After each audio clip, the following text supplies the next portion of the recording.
नमस्ते, मैं मनीलता पचानौत, सहायक आचार्य राजकीय कन्या महाविद्यालय बूंदी से आज आपको संस्कृत विषय में अपना व्याख्यान प्रस्तुत करूंगी। मेरे व्याख्यान का विषय रघुवंश प्रणीत महाकाव्य का द्वितीय सर्ग रहेगा।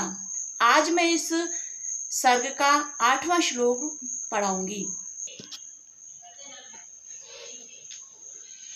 लता प्रतानोद्ग्रथितैः सकेशैः अधिज्य धन्वा विचचार दावम् रक्षोपदेशान् मुनिहेमधेनो वन्यान् विनेष्यन्निव दुष्टसत्त्वानाम्।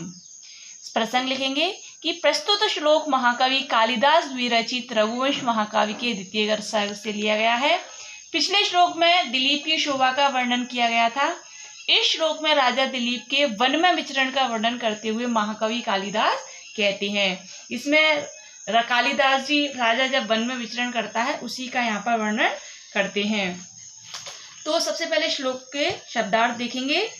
लता प्रतानोद्ग्रथितैः अर्थात लताओं एवं बल्लियों की पतली शाखाओं के समान उलझे हुए। लता प्रतान, लता कहते हैं बेल और प्रतान यानी पल्लरी। तो लता और प्रतानों की जो गुथे हुए उनसे एक दूसरे में मिले हुए बल्लियों की पतली शाखाओं के समान उलझे हुए सकेशई, वह राजा दिलीप केशई अर्थात केशों के द्वारा, केशों वाला होकर भी उसके जो केश थे वो कैसे थे, लता और बल्लरियों की तरह गुथे हुए थे। अधिज्य धनवा अर्थात धनुष पर धनवा, धन में कहते प्रत्यंचा, तो अपने धनुष पर प्रत्यंचा चढ़ाए हुए विचचार यानी विचरण करने लगा, दावम अर्थात जंगल में, तो जंगल में विचरण करने लगा। अधिज्य धनवाद धनुष की प्रत्यंचा को चढ़ाए हुए। रक्षोपदेशान रक्षा के बहाने से, मुनि होम धेनु अर्थात मुनि वशिष्ठ की होम धेनु का, वन्यान जंगली, अन्वेषण एवं भगाते हुए या नियंत्रित, जंगली जानवरों को भगाते हुए नियंत्रित करते हुए, दुष्ट सत्वान अर्थात हिंसक प्राणियों को। तो सबसे पहले हम इसका अन्वय से पढ़ेंगे, उसके बाद हम श्लोक से इसका अर्थ करेंगे। तो अधिज्य धनवा धनुष पर प्रत्यंचा चढ़ाए हुए, से अर्थ से यहाँ पे राजा दिलीप के लिए आया है। वह राजा दिलीप धनुष पर प्रत्यंचा चढ़ाए हुए, लता प्रतानोद्ग्रथित लताओं एवं बल्लियों की पतली शाखाओं के समान उलझे हुए, केशई बालों हुए अपने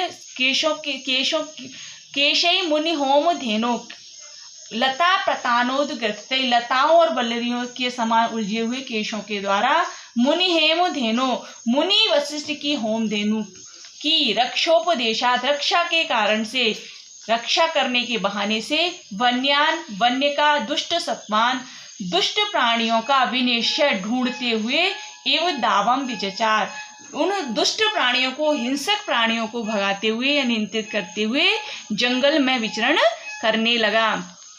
इसको श्लोक से देखें। लता प्रतानोद्ग्रथितैः लताओं और बल्लियों के द्वारा गुथे हुए, सकेशई उस राजा दिलीप के केशों के द्वारा, अधिज्य धनवा धनुष्य को प्रत्यंचा को चढ़ाए हुए, विचचार दावम जंगल में विचरण करने लगा।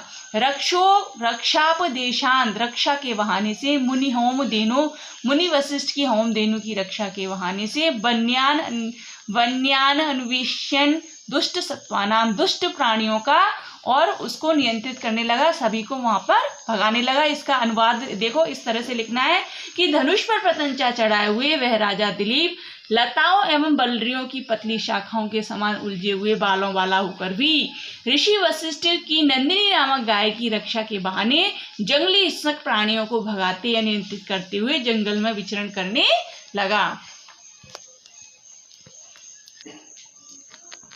संस्कृत व्याख्या देखते हैं। अधिज्य धनवा, इसकी जो संस्कृत जो पर्यायवाची शब्द है वो उत्प्रत्यय चाप है, से अर्थात दिलीप है, लता प्रतानोद्ग्रथितैः बल्ली वल्लरित संसक्तैः केशई अर्थात कचई, मुनि होम धेनो हवन धेनौ नंदिन्या रक्षापदेशात रक्षण त्याजात, वन्यात आरण्यान दुष्ट सत्वान कहेंगे, हिंस प्राणिन है, विनेश्यन अपाकुर्वन इव प्रेक्षायाम में प्रयोग हुआ है, दावम अर्थात कानन, विचचार यानी बभ्राम है। विशेष यहाँ पर उपजाति छंद का प्रयोग किया गया है। इव शब्द में उत्प्रेक्षा अलंकार प्रयुक्त हुआ है। दिलीप के बालों का वर्णन करके कवि ने यह सूचित करना चाहा है कि दिलीप गौ रक्षा कार्य में पीछे अपने शरीर की भी परवाह नहीं कर रहा था। होम धेनु में होमार धेनु ऐसा विग्रह करने पर मध्यम पदलोपी समास होता है। आज के वीडियो में बस इतना ही। अगले श्लोक को हम अगली वीडियो में देखेंगे।